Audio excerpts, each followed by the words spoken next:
What will I not do to obtain his soul?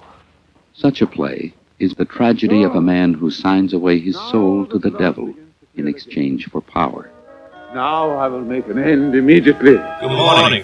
Before we get any further, let's talk to the Lord about this program so that he's in control. There's nobody waiting for me anywhere in the whole wide world. Oh, yes, there is, sir. Really? Who? I'm the one who made you. Well, when did you get here? Oh, I'm here all the time. Well, I never saw you before. You never looked, but I'm right with you every minute. He said so. He's the best of animals, really. So good-natured and affectionate. Perhaps he's not very clever, or geniuses, and he may be rather boastful and conceited, but he has some great qualities. Okay, so welcome back. This is what I'm about to show you. I'm going to jangle in front of the screen here. It's a bunch of there they are. It's a bag of cutters for tape spools, like a normal tape dispenser you would have on your desk. I got a bunch of them after I did all the stuff in the last episode and in this episode, yes. So now, maybe if you watched the last episode, you'll recognize this setup here and the little trays of hardware. Okay, see what I'm holding there is I'm holding the a nylon, I think it's nylon, cutting edge. Probably intended for plastic wrap again or something. But this one is actually sharper. It's better at cutting cello tape or the normal, like the kind of clear tape used for at a desk and office. It's better at cutting that than the metal strips were. So I'm marking it with a Sharpie. Yeah, and that's the spool I butchered it in the last episode. And here I'm going to be attaching a piece of it. The reason I marked with the Sharpie part of it is there's some weird shape or something to the edge. So I'm going to cut that off. The last little half cm of the strip. Okay, so this will be episode 4 epilogue. So we had episode 4 already. That was modifying tape dispensers. And there I've got the hacksaw blade. I'm cutting off the nub, the edge that I don't want to use, and I think I ended up tossing that little piece of scrap. And I put the rest of after I cut the piece that I need, I put the rest, of course, I put it back with the metal strips that I've been brutalizing and using parts of, and for no good purpose. Okay. So there I'm cutting, and I'll end up scarring the cutting mat. Yeah, I got a genius idea. Hey, put some cardboard or put something under that to keep it off the mat, so I don't just dig up the mat. The mat, M-A-T, mat. Sorry, mush mouth. There, I'm cutting again. A little handy dandy hacksaw blade holder and shaking the entire workbench. You can see it's really shaking. It's not the camera shaking because the bottle of alcohol in the background in the upper right. You can see the water, the liquid level jiggling. About to jiggle again. Yeah, it's jiggling again. So as I was saying, this is the epilogue. It doesn't rate its own episodes. It's not episode 5. I have material for episode 5 ready. I've been editing the video, but it's not ready yet. Yeah. So this is it's a relatively short episode. It's 55. It's epilogue rather. So it's 55 minutes long, about, give or take, maybe a little bit over 55. Yeah. And in the beginning, what I was showing you in front of the shimmery metallic sheet, that was the finished product. So what you're seeing now, this is the steps I went through to get to that. So in the end, that tape dispenser, it has a plastic tooth section bolted onto it. Yeah. So I also, of course, as usual, I made a sheet of notes of things that I could also discuss. So that, my commentary on what I'm doing here is maybe not titillating, and there's kind of dead periods. Yeah, so there, see, that's the piece and now you can see I'm scraping off the random bits. We'll use a file on it. We'll have the brains. The thing is, I'm watching this for the first time in weeks myself, and I don't remember exactly how everything went. I'm using a dental pick, and I throw away the little scrap piece. Okay, there is a file, or is it a rasp? It's a rasp. So it's a flat rectangular profile rasp. I'm trying to clean up the inside, the mush inside.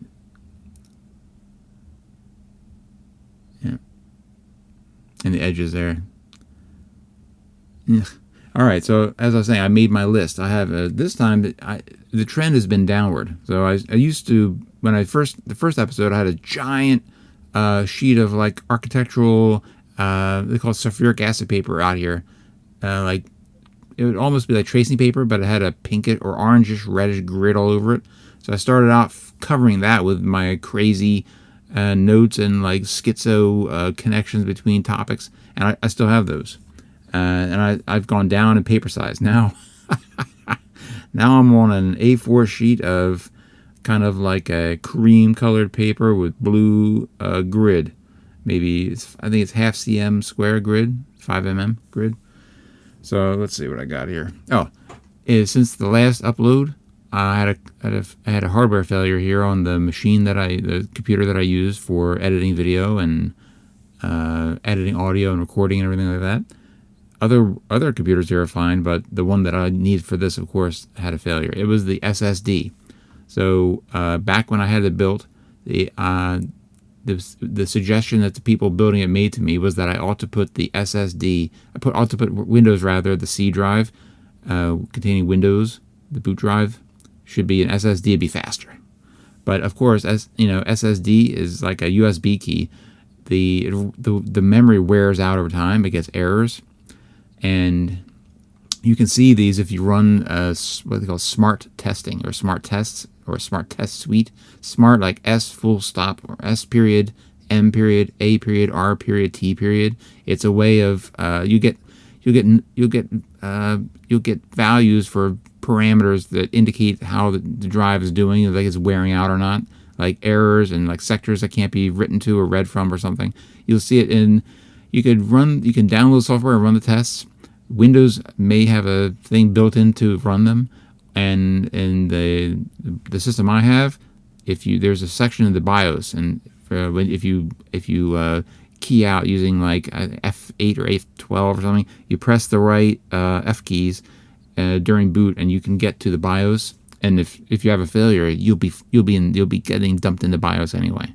You'll be sent to the BIOS screen. But anyway, in the BIOS on this machine, at least, there's a section under the advanced stuff where you can see the smart condition of your drives. And I started getting problems with the SSD, but I thought maybe the SSD cables were loose. They weren't plugged in properly, and so on and so forth. I went through all that, and getting that basically to try to keep things as simple as possible. I wanted to get the same type of SSD that I had in here, but time marches on. Oh, wait a minute. Okay. I'm looking at the video again. Remind me where I was, okay? If I take a rush in here. All right. I'm poking holes in a piece of cardboard. I think. No. Is that cardboard? It looks like cardboard. I think it was cardboard. Or is that? That might not be cardboard. That might be a piece of silicone sheet that I'm using to fill. Because the plastic cutting edge I'm using for this project here, it has a channel that runs along the entire length of the cutting edge inside. That's I guess meant to go on the edge of a box, like one of those long cardboard boxes in which you have like a roll of plastic wrap or something, or cling film, as you Brits might call it. And I think it is meant to be glued onto that or attached to that somehow. And I'm filling that because I'm mounting the entire piece of cutting stuff on the outside of the tape dispenser. So when I screw it in, it's going to tighten. It's going to pinch. Is what I mean. It's going to, by its nature, it's going to pull the outer edge of the cutting strip down onto the inner edge. I worried it would crack it. I think that's what I'm doing. Or am I making the jig to drill the holes? I might be making the hole drilling jig based on the whole. I think that's what it is for the cardboard. It's based on so forget. Later, that'll happen. Later, I will put a piece of silicone sheet in there, I think. But at this point, I think I'm just hard to see. Oh, yes. Is it? Yes. So I'm checking the jig against the tape dispenser, make sure the holes line up. All right. And then I'm going to use that to drill the holes in the cutting strip piece I got there. Okay. So this is just a jig to tell me where to drill the holes on the plastic cutting strip piece I'm going to use. All right. So where was I? Oh, yeah. So the SSD that failed, it's like an old Intel SSD that's of a type not even made anymore. It's a SATA style SSD. Now they look like a, I don't know, they look like a puzzle piece. The SSDs now look like puzzle pieces, and they have a different connection style. I can't remember there's some abbreviation or some acronym or something for the type of connection. And I wanted to use a SATA style, and the case, the machine, the PC case has slots to slide in SSDs of that style, and they'll just click in place. It's very nice, very convenient. So, but they're not made anymore.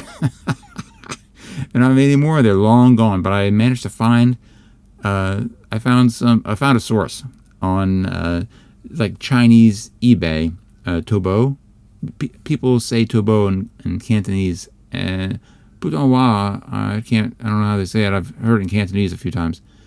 It's taobao.com. And it's weird. I think accessing it outside of this area, you may have trouble, but I can access it locally.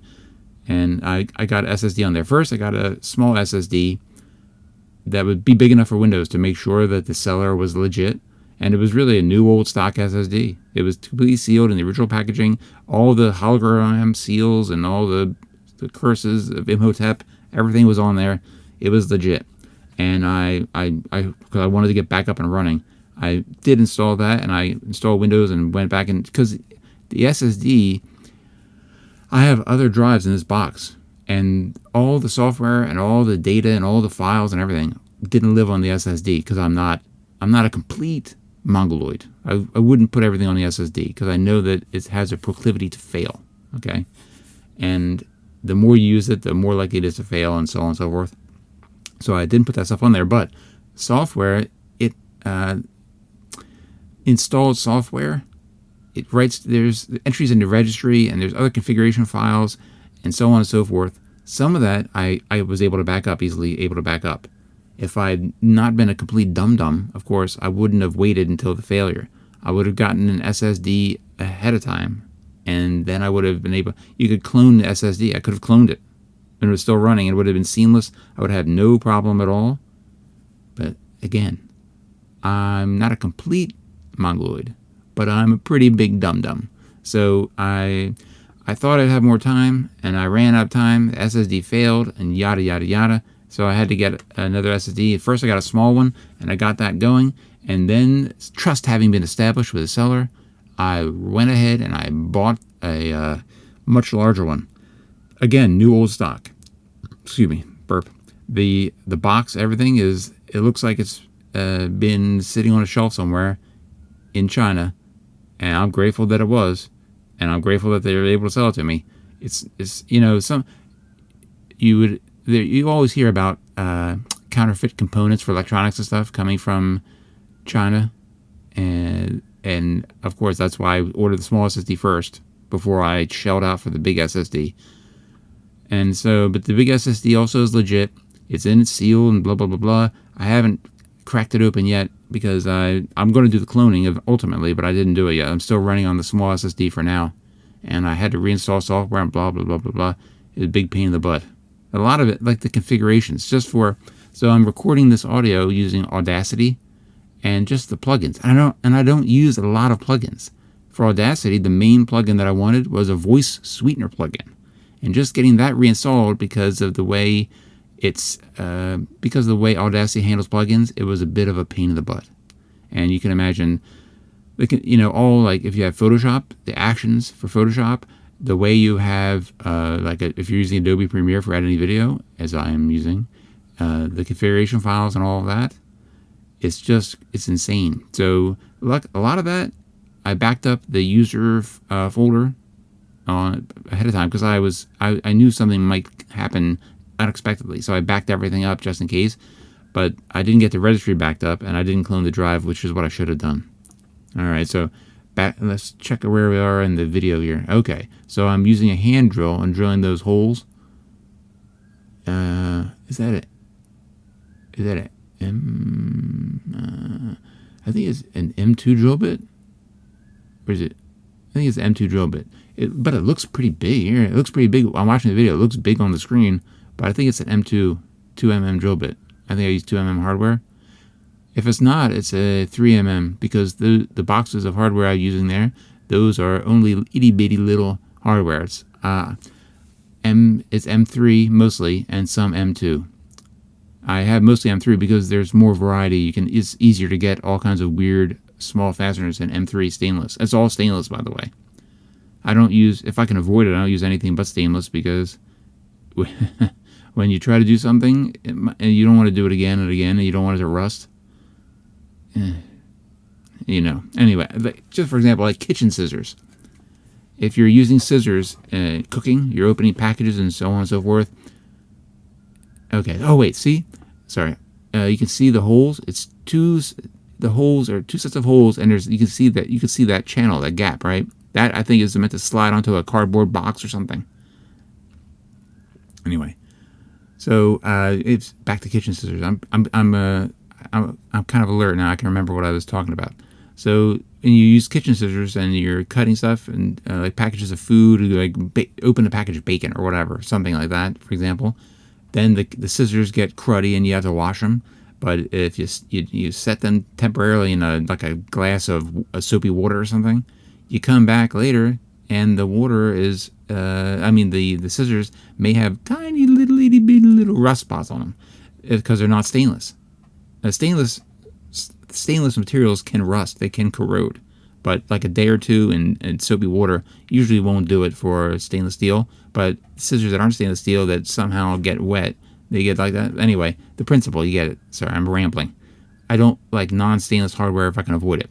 There are times when you have to use non-stainless hardware. If the hardware is not available in stainless or not easily available, or if it's a cost thing, non-stainless is much cheaper, and so on and so forth. You know, it's weird to watch videos about people building houses or remodeling or something like that, and a lot of this, they're going to all this trouble to make modern homes in the United States and to an extent in Europe, super airtight and like weather sealed and everything like that. But all this stuff they're using, it's not much stainless hardware. It's a lot of what do they call it? Oh, crap. The zinc coated, galvanized. They may have some fancy word for galvanized, but it's basically zinc dipped or zinc coated. It's terrible. It'll rust and it'll rust out like crazy. You see it and you're like, ugh. You'd almost be better off with wood, like wooden pegs or something, like some kind of medieval style stuff than you would with all this galvanized and zinc dipped junk. Anyway, so where was I? Oh yeah, so hardware in these boxes is M3 and to a lesser extent M2. I have smaller hardware. For example, I completely wasted, I get easily an hour of my life today, or not today, last night. As I'm recording this, it's like almost 5 o'clock in the morning, but I wasted about an hour of my life reattaching a flap onto the lid of a big shaker bottle of crushed red pepper or crushed hot pepper. Like the kind of stuff, I don't know now, who knows, but in my wasted youth, the kind of stuff you would shake onto like a slice of pizza. You maybe some people you shake on Parmesan, aka mostly cellulose, you know, because the powder Parmesan, for anti-kicking agent, they use cellulose, sawdust, you know, or however they process it to make it look super white so you don't see it's sawdust. But some people shake Parmesan, some people shake crushed red pepper, mostly seeds actually. The crazy thing is the crushed hot pepper flakes are great. The flakes of the pepper are great, but the seeds, I hate the seeds. You can feel when you bite on them. It's crazy, and they're dried, and people put it on the pizza. But sorry, back to the video. I can see now, just out of camera view, I managed to get it off camera. But you can see a little bit at the bottom right corner. I'm cutting to size a sheet of adhesive-backed silicone sheet, a little piece of it, to go in that crack that I was telling you about. Again, if I remember correct, I haven't seen this video for a while, but if I'm remembering correctly, what I will do is I will insert it there, poke a hole in it, put the hardware screws through it, and then I trim the excess. Or I think I push it in first and glue and get it to attach, and then I trim the excess. It almost fills the channel. Almost, but not completely. I wish it had been a little bit thicker, but it's good enough, does the job. I won't cry about it too much. Yeah, so what I was talking about? Oh yeah, so I've repaired the one of the flaps. So on these dispenser shaker things, there's the lid is a screw-on lid, and they have two flaps. They're held down by like friction fit of the lip of the lid, the inner lip of the lid. Trying to describe things with the words without showing you pictures. Even I'm irritated with myself. Anyway, like a big shaker of some seasoning. If it's a big enough shaker, they have two flaps. One flap, you open it, it's just a big half circle almost. It's like a mouth. You can dump, or you can reach in a measuring spoon or a teaspoon or something and get a large amount. The other one is usually like three relatively small holes, maybe each one maybe like maybe 5 or 7 mm diameter, like a quarter of an inch maybe, I guess. So several holes, and you shake it out. That's the shaking side. So what had happened for this dispenser, it's hard to get these. It's hard to get American style spices here. So it's expensive and it's hard. Anyway, so in the container, so I don't have any spare empty containers.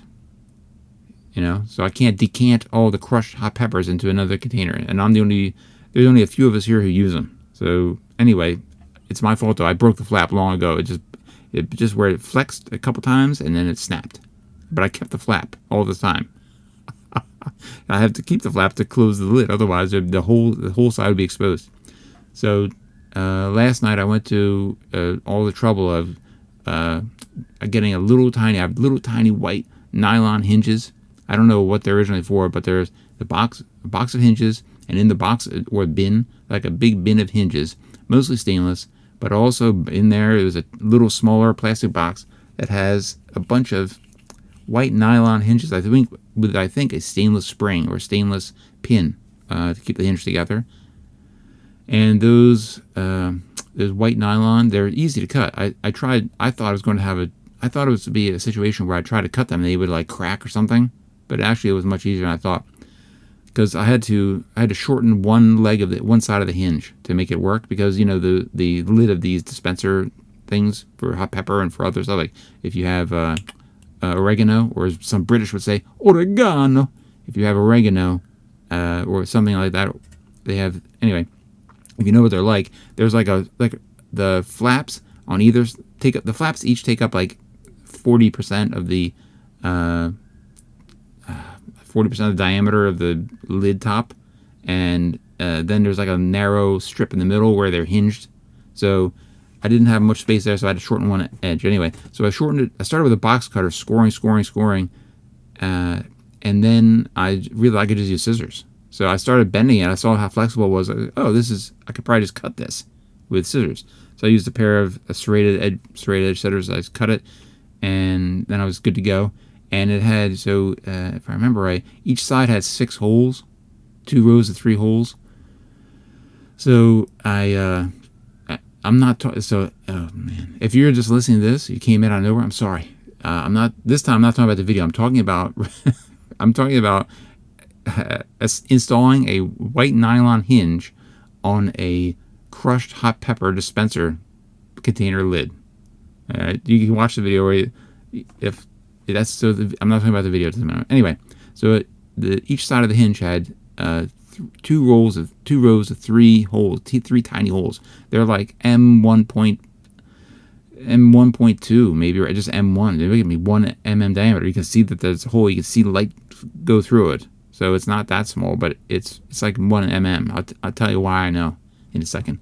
So then I cut one side down, so there's only 3 holes on it, and I left 6 holes on the other side, on the side for the flap. So I installed it. I hand drilled the holes with the M1.5 drill, and using the same in this video, the same hand drill holder, or what they call pin vise or whatever I'm using. It's a small drill chuck with a handle basically. I used the same one, but a smaller drill size, 1.5. And I didn't drill like 9 holes. I drilled 2 holes for the base of the hinge, and I drilled 3 holes for the flap side of the hinge. Yeah, and then I used M1.4 stainless screws with internal hex drive, and I used little tiny. I had M1.4 washers also, all stainless, and then M1.4 hex nuts, and they're super tiny. It's ridiculous. The washers are so small. You could just use, like, if your hand has any moisture, you just stick your fingertip on one of the washers, and it'll just cling to your skin, and you can pick it up that way. And then pushing it onto the screw is a pain in the butt, but it all worked out. I got it done. So the flap is fixed. But then the hardware, to look nice, I had the screw heads facing out. The nuts and the small bit of screw that extends beyond the nut, that's on the inside. So they were poking down, and then they're poking onto the plastic of the. They're poking down on the plastic of the inside of the lid. So where it would snap, and it would, by friction, it would friction fit and click into place. They were poking into that. So I had to drill, because I told you I used three screws. So also be translating to 3 nuts on the flap side of the hinge. So then I had to drill and rasp and file away at the inside, the part with the holes, or shake it out. I had to enlarge 2 of the holes a little bit, and I had to make a small hole separately from that, so the nuts can go in. Otherwise, the hinge, the flap, wouldn't close, and then the whole thing would have been for naught. Anyway, that, you see how silly it was? It was actually I don't know. It's one of those things I'm kind of compelled to do. These tiny little, basically, just kind of like pointless in the grand scheme of things, pointless little fixes or repairs, but they can give you an inordinate amount of satisfaction. The amount of pleasure you get from successfully completing one is it's completely out of proportion to the impact on your life. Except now I have some tiny measure of peace of mind, because I know I won't lose the flap and then have to try to put the peppers in some other kind of container, or wrap the top of the pepper shaker with plastic wrap or something, or the rubber band hold on or something. It's retarded. I know it'll just work until I use them all up. So there's that, I guess. So okay, now back to the video. Where are we here? I think I'm using a rasp again. No. Okay, I can see. I'm using the screws. I'm putting the screwing. I think I'm installing the cutting edge. I think I'm trying to get the screw through the outside hole, outside the first hole, and then through the piece of silicone that I put in there, and then to the inner hole. Get it ready so I can put it on and attach it. Okay. Yeah.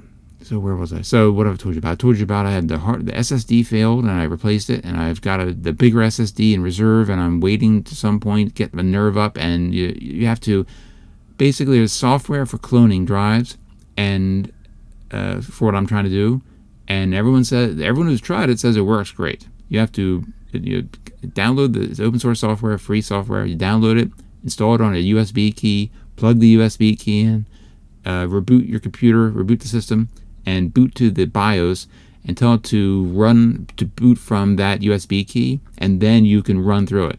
Of course, you have already installed the new drive while the old drive's still there, and then you can do the copying process. I know it should work. People have described how it worked and seem to have had great success with it. Super awesome, no problemo, going to be great. Okay, but I still have some degree of trepidation when I think about embarking on that, and then if it fails or doesn't go well, I kind of dread it. But at some point it'll probably be necessary, because the SSD that's in here now, the small SSD that I got first, is kind of like kind of making sure that I was dealing with a rational actor in the salesperson there. I was sure the shop wasn't going to try to just rip me off and send me like a so-called refurbished SSD. There's no such thing as a refurbished SSD. From the moment you start to use it, you start to wear them out. So I had to have a new old stock one. So I'm still running on the one that I got that was smaller than I wanted, but it was cheap.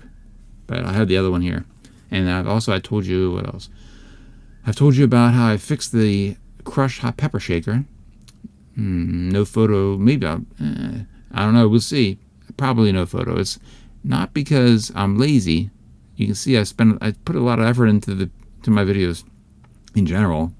But because I'm so unskilled at what I'm doing, putting a lot of effort in you're not getting a Hollywood like a fantastical spectacle here. I understand, but it's not because I'm lazy that I probably won't put the picture in. It's probably because I'm a little bit ashamed of having spent so much time on it.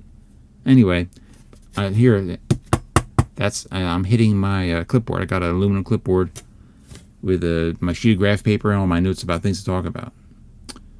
So, okay, so the first thing. This is also, I laugh because I'm reading my own notes. So, the first note, funny paranoid fantasy about click erasers. So, click eraser. What I mean is an eraser for pencil marks. Okay, but by click eraser, I mean like a mechanical a mechanical eraser. So there's like the eraser material is like a plastic housing, it's like a mechanical pencil, but it's eraser. And there's different systems for advancing the erasing part. There's a click, like a ballpoint pen type. Sometimes they have that. Sometimes they have a button on the side. Sometimes they have literally like a slider.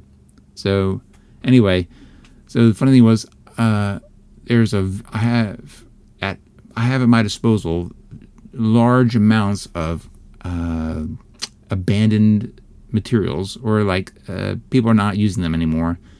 People had used them in the past and set them aside, and when they cleared out their workspace, they deposited them in like a bin. So I have like bins of erasers, click erasers, different types. They take different refills of the erasing material and so on and so forth.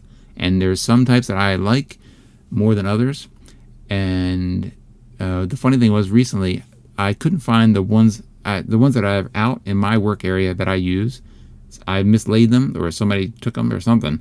So I needed to go back into one of the bins and find more. And I took out a type that I hadn't used that in a long time. It was usually I use the thick click eraser refill type. All this verbally describing. And here's a sound effect. Okay. All right. So, wait, I want to have a drink of coffee here. Hold up. Wait.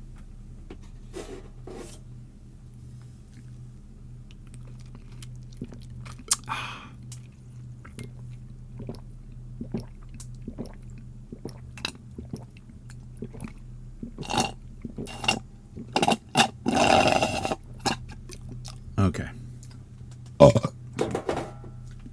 That's 4 shots of espresso and cream. So back to my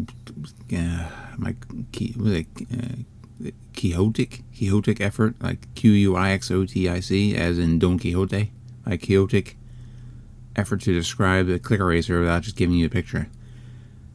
Anyway, normally I use the larger bore click erasers, where the eraser, the white eraser material, is about the same diameter as like a ballpoint pen barrel, something like that. You know, if you use click erasers, you know what I'm talking about. I don't know what you call them. I don't know. They're not called click erasers. They're not mechanical eraser, I guess. Mechanical pencil makes more sense. Mechanical eraser, I don't know.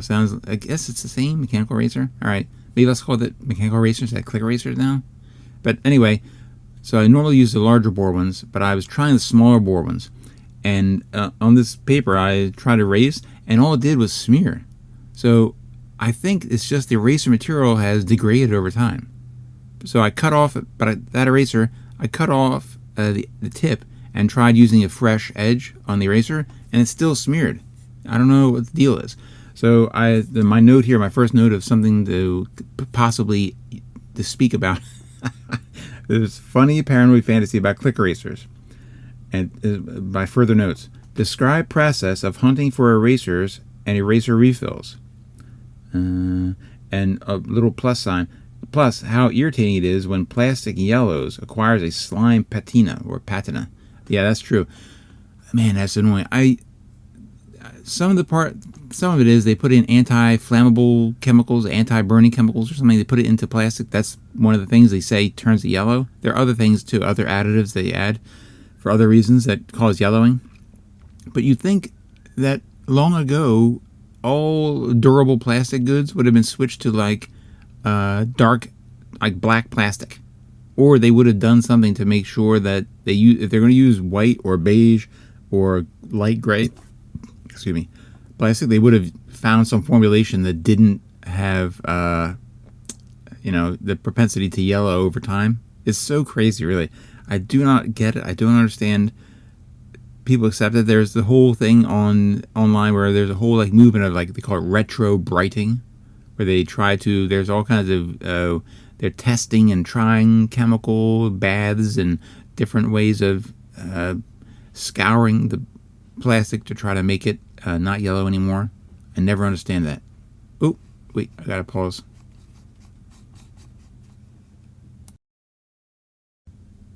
And we are back again. So sorry, there's a little bit of intermission there. And rather than completely start from the beginning, I've elected to pick up where I left off. Okay, so taking stock. Where were we when I was interrupted? I remember I was complaining about how plastic yellows or degrades over time. It's a real thing. Especially things you're supposed to use in a kitchen. In this case, yellowing is not as big a deal in my experience, but the plastic sometimes gets very brittle and like powdery and easy. You could, with your fingernail, you could scrape holes in it.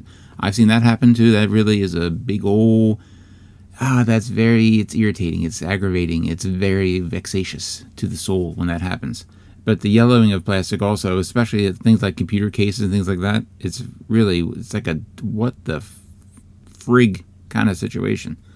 Like for myself, I'll never purchase anything if I can avoid it at all. I'll never purchase anything white or beige or light gray or anything. When I look at anything made of plastic that is not disposable, I immediately look at it and think, is there a chance that'll turn yellow or discolor over time? And then if there is, I won't buy it. Okay, so now back to the commenting on the video here. If I line this up correctly, I'm picking through washers. I'm trying to look for small washers because the deal was, you can see the screw, the bin, little trays with little subdividers I have of little screws. They're fixed lengths, so I don't have every 1 mm gradation. You know what I mean? So I may have a 5 mm screw of that type with that head and that diameter. And I may have like an 8 mm, or I may not have an 8. I may have a 5 and I may have a 10. So the way this tape dispenser is built, there's a little hole behind the front edge, like a trough, I guess. So my screw has to come out there, and the tiny little nut has to go on there, and the washer, and so on and so forth. So using the screws that I have and the nuts I have, and with that size of that trough and how deep it is and everything, I need spacers. So I use a couple washers on the outside as spacers to get the screw to the right depth. Yeah. Okay, so I was talking about how annoying. Okay, so first I talked about the SSD failure and recovering from that. So silver lining. A silver lining is the Android phone that I am using. At some point, relatively recently, I don't know why, some silent update or silent breakage or something weird went on that prevented this system, this desktop, big computer, from being able to connect to that phone, that particular phone. It's one of my personal phones. Connect to that phone as they call it mass storage device in Windows. Like when you plug a USB key in and it opens a Windows Explorer, launches and shows you the files on USB key, easy as that. That phone, for some reason, only that phone, other phones no problem. That particular phone and Windows didn't get along. I don't know why. But after I installed a new SSD and reinstall and install Windows on that, and then reinstalled all my software that I had. If I cloned it, anyway. After I did that, now it shows up as a mass storage device. It's easy. Before I had to use there's only like picture transfer mode. I can move photos and movies off, on and off, I guess, but I couldn't do anything else. I couldn't move any other files. Now it's back to being a mass storage device. So I don't know about you, but at times I've used my phone like an MP3 player, like a music player, and I wasn't able to do that with that phone for a while. It was super, again, like yellowing plastic. These weird little, these failures, these weird little tech snafus that just, there's no reason to it. You can't pinpoint a cause, but just something goes wrong. Also, extremely vexatious to the soul, truly. All right. So done complaining about that. But that's the good line. The silver lining or the golden lining, whatever. The upside to having to do all that stuff is now I can, that particular, it's not a big upside. But on the other hand, if I'd cloned the drive, as I'm talking about, whatever the problem was, whatever the fault was, it would have been cloned with onto the new SSD. So if I'd cloned from the beginning, from the old drive, then I wouldn't have that. Okay, so now I've got the screws on, but I don't have the nuts on yet. So I'm testing. Yeah, I insert it, make sure it lines up and make sure the depth of the screw is okay, and it won't be poking out. Yeah, I think I'm wallowing out the holes a little bit with a drill and the pin vise. All right, so back to what else I got here. I got a lot of notes. I only started. Okay, so I've been on a Faust kick. So, have you ever heard of Dr. Faust? So, basically, he imagined like an alchemist or like a some kind of a wannabe wizard dude living in the 1500s, so the early to mid 16th century in what is now Germany. And he's trying to get to the secrets of the universe, understand why things are the way they are, how things really work, and so on and so forth. And he, because, the Lord doesn't reveal everything to us in this world, that dude is tempted to make come to some sort of understanding with the what do they call that? Not the enemy. The enemy, is it? The adversary. I mean the devil. So he makes a deal with the devil, and the devil assigns the intermediary for the devil is a demon, I think, named Mephistopheles. So Faust is F-A-U-S-T, Faust, if you want to look it up. You may already know this better than me. You may be a Faust scholar in your own right. I have no idea, but assuming you haven't heard of Faust, you're not acquainted with Faust. So Faust, F-A-U-S-T, and in English his name John Faust, Dr. John Faust, but because he originally is a German dude. So it's Johann Faust or Johann Faustus, and the demon he deals with, who acts as the intermediary between him and the devil, is Mephistopheles. I think it's a Latin name, Mephistopheles. Anyway, so he makes a deal with this demon Mephistopheles that Mephistopheles will be like his slave on Earth and answer all his questions and basically do all kinds of cool stuff for him, be at his beck and call for, I think, 25 years. And then at the end of the 25 years, he will die and he will go to hell for eternity.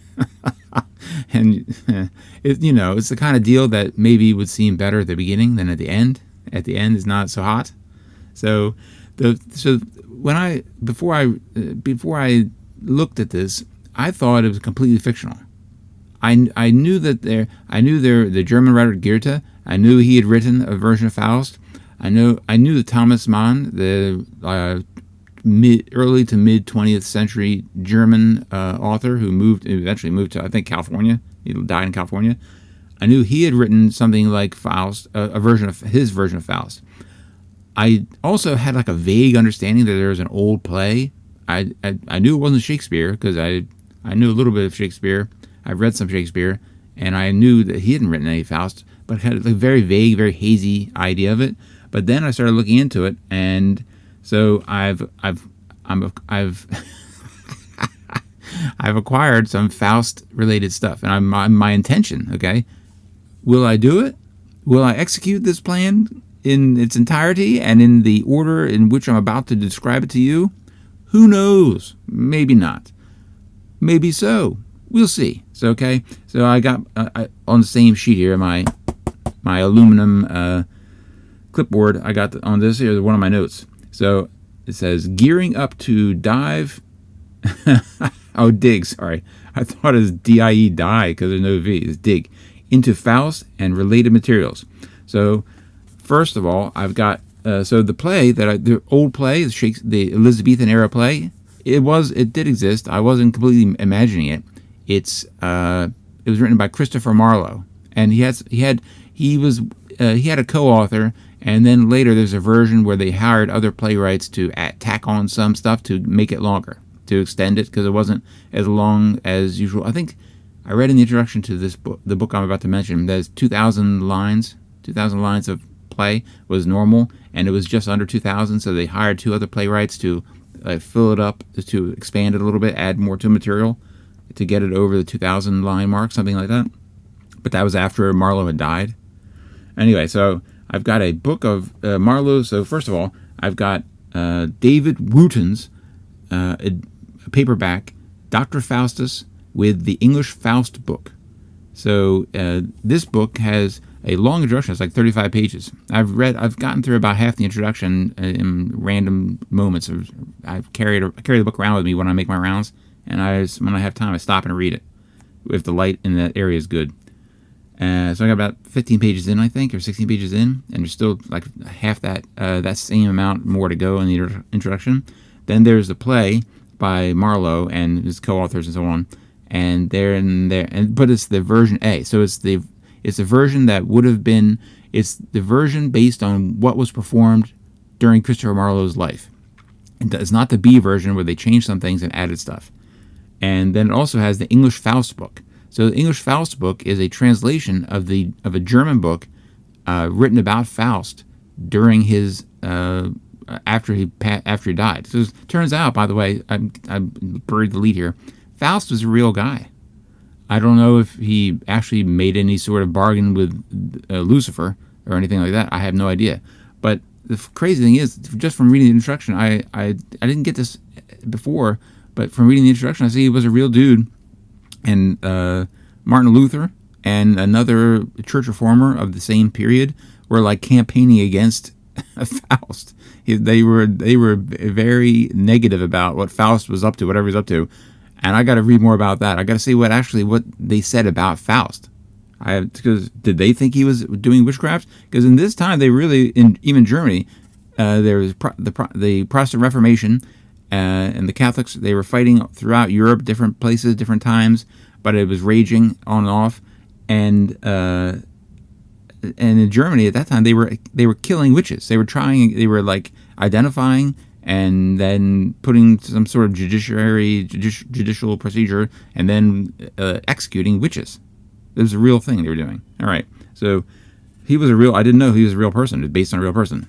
Anyway, so that's the first. I got the book of Marlowe's play, and then the translation of the German material upon which the play was based. And it's funny, in the introduction to this book, they tell about Wooten describes how some errors in the translation, bad translation, and people just making things up, they were propagated into Christopher Marlowe's play. And he gets into the motives of why Marlowe might have written the play, and it's pretty interesting about Marlowe's life and the intrigue and how he died and everything. It's pretty cool. So I got that. Then I have a book. I have Goethe's Faust, but it's because I have my proclivity. I'd like to get multi-volume. I'd like to get one volume containing multiple novels, or like all of an author's short stories, as much as materials I can get in one book with like onion skin thin pages. So the one I got, it's got Goethe's Faust, but also like Sorrows of Young Werther and other stuff. And then I got Thomas Mann's Dr. Faustus in translation, and that was published in 1947. And then I've got 2 DVDs. One's already here, and one's en route. So the DVD I already have is the Mephisto Waltz. It's a movie from 1971. And the crazy thing was, if I remember right, I can't remember the name of the movie studio that made it, but whichever studio made it, it was the only movie that they made that year because they were having budget trouble. It's got Alan Alda from the TV series MASH. He plays like a young reporter who comes into contact with a piano virtuoso who is also a Satanist and doesn't want to die. So, and this goes to Mephisto Waltz because Franz Liszt, the composer, he wrote some music either for or based on a different play, not Marlowe's, but a different playwright's adaptation of the Faust and Mephistopheles stuff. I was like, okay, so oh yes, I wrote a note. So the Faust version that Liszt, Liszt, Franz Liszt, the composer, the one that he wrote, Mephisto Waltz 1, 2, 3, 4, was Nicholas Nikolaus Lenau, Lenau, unless my handwriting is wrong. He wrote it for that, and that play was 1836, and yes, and Liszt wrote the waltzes. He wrote it over a period of years. He didn't write them all. He didn't sit down and just churn out the waltzes. So the cool one, in my opinion, the cool sounding Mephisto Waltz is the first Mephisto Waltz from I guess it would have been 1859, 1862. So that sounds the coolest to my ear, and they use that music. They use it as part of the part of the score for the Mephisto Waltz film from 1971 with Alan Alda. And it's got other famous people. It's just Alan Alda is the only name that pops in my brain. You can look it up. It's a crazy movie. Also a bit of a pain in the butt to get. Then the other movie, I got that DVD though. I've got it. The other DVD that I don't have yet, it's on its way, is 1967, Dr. Faustus, starring Richard Burton as Faust. And what's her name? Richard Burton's wife at the time, Elizabeth Taylor. She pops up as Helen of Troy. To like in the play, I'm not sure how they'll handle this. I think it's a film adaptation of Christopher Marlowe's version of Faust, the play.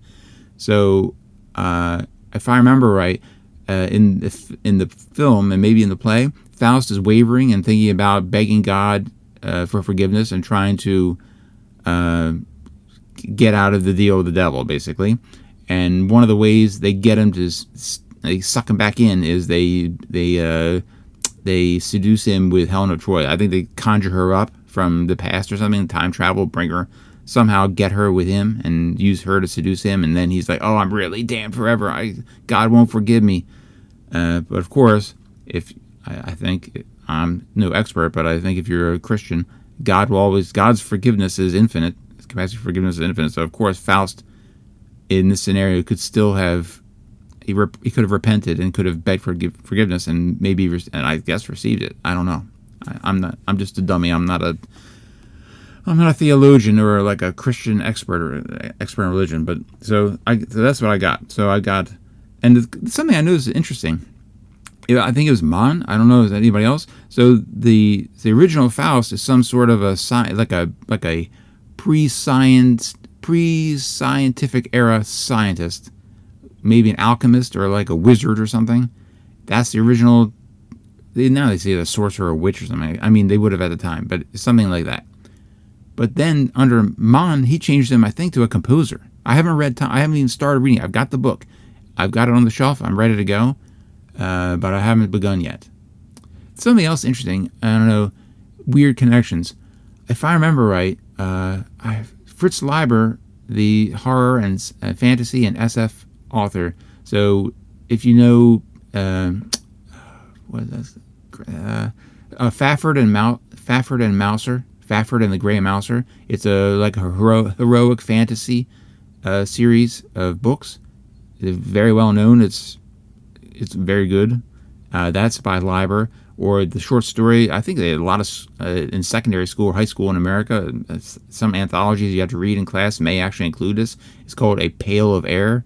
It's about, I think the Earth gets, there's a close approach to our solar system or to the Earth of another star or a planet, like a wandering star or wandering planet, and it somehow slingshots Earth away from the sun, so the Earth starts to get cold and the entire atmosphere freezes out, and the story is about some human survivors going out, and they have to like literally dig through the layers of the frozen out atmosphere and find the layers of oxygen and other stuff and bring them back in and melt them inside their shelter so they can breathe.